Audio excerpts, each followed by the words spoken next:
Dubai returns ಆಸಾಮಿಗೆ 35 lakh ರೂಪಾಯಿ ನಾಮವನ್ನ ಹಾಕಿದ್ದಾಳೆ ಮಹಿಳೆ. ದುಬೈನಿಂದ ಬಂದಿದ್ದಂತಹ ತಮಿಳುನಾಡಿನ ಹೊಸೂರು ಮೂಲದ ಲೋಕೇಶ್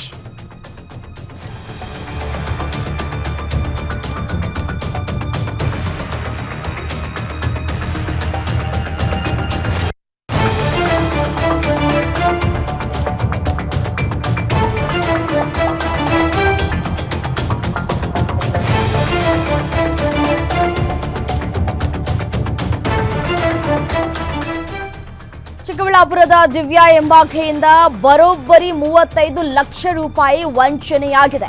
ಚಿನ್ನದ ಆಸೆಯನ್ನ ತೋರಿಸಿ ಲೋಕೇಶ್ಗೆ ಪಂಗನಾಮವನ್ನ ಹಾಕಿರುವಂತಹ ಆರೋಪ ಕೇಳಿಬರ್ತಾ ಇದೆ. ಗೋಲ್ಡ್ ಇನ್ವೆಸ್ಟ್ಮೆಂಟ್ ಎಕ್ಸ್ಚೇಂಜ್ ಹೆಸರಲ್ಲಿ ಮಹಾ ಮೋಸ ಆಗಿದೆ. ಆನ್ಲೈನ್ ಶೇರ್ ಹೆಸರಲ್ಲಿ ಹಣ ಹೂಡಿಕೆ ಮಾಡಿಸಿಕೊಂಡು ವಂಚನೆಯನ್ನ ಮಾಡಿದ್ದಾರೆ.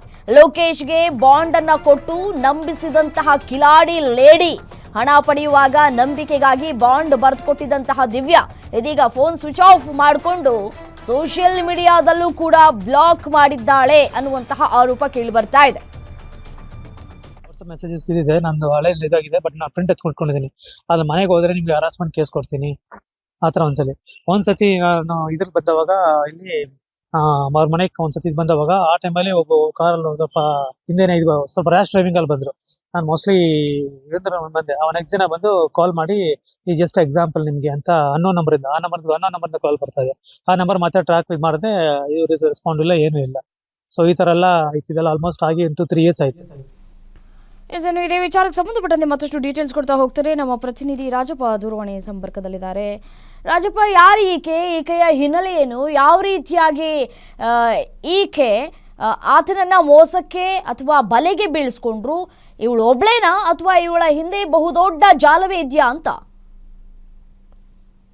ಖಂಡಿತ ಏನು, ಈ ತಮಿಳುನಾಡು ಮೂಲದ ಹೊಸೂರಿನ ಒಂದು ಲೋಕೇಶ್ ಅಂತಕ್ಕಂಥವರು ದುಬೈಗೆ ಹೋಗಿದ್ರು. 8-10 ವರ್ಷಗಳ ಹಿಂದೆ ಹೋಗಿ ನಮ್ಮ ಮನೆಯಲ್ಲೂ ಕೂಡ ಸಿಕ್ಕಾಪಟ್ಟೆ ಕಷ್ಟ ಇತ್ತು, ಸಾಲ ಮಾಡ್ಕೊಂಡಿದ್ರು. ಸ್ನೇಹಿತರ ಬಳಿ ಎಲ್ಲ ಹಣ ಸಾಲ ಮಾಡಿದ್ರು. ಅದನ್ನ ತೀರಿಸಿ ಒಂದಷ್ಟು ಹಣ ಕೂಡಿಟ್ಬಿಟ್ಟು ಮನೆ ಕಟ್ಟೋಣ ಅಂತ ಆಸೆ ಇಟ್ಕೊಂಡು ದುಬೈಗೆ ಹೋಗಿ ಒಂದು 35-40 ಲಕ್ಷ ಸಂಪಾದನೆ ಮಾಡ್ಕೊಂಡಿದ್ರು. ಸಂಪಾದನೆ ಮಾಡಿರ್ತಕ್ಕಂಥ ಹಣವನ್ನ ಮನೆ ಕಟ್ಟೋದಕ್ಕಾಗಿ ತಮಿಳುನಾಡಲ್ಲಿ ಒಂದು ಸೈಟ್ ಅನ್ನ ಕೂಡ ನೋಡ್ತಾ ಇದ್ರು. ಅದೇ ಸಂದರ್ಭದಲ್ಲಿ ಒಂದು ಕಾಲ್ ಹೋಗುತ್ತೆ. ಈ ಚಿಕ್ಕಬಳ್ಳಾಪುರ ಮೂಲದ ದಿವ್ಯಾ ಎಂಬಾಕೆ ಕಡೆಯಿಂದ ಒಂದು ಕಾಲ್ ಹೋಗುತ್ತೆ.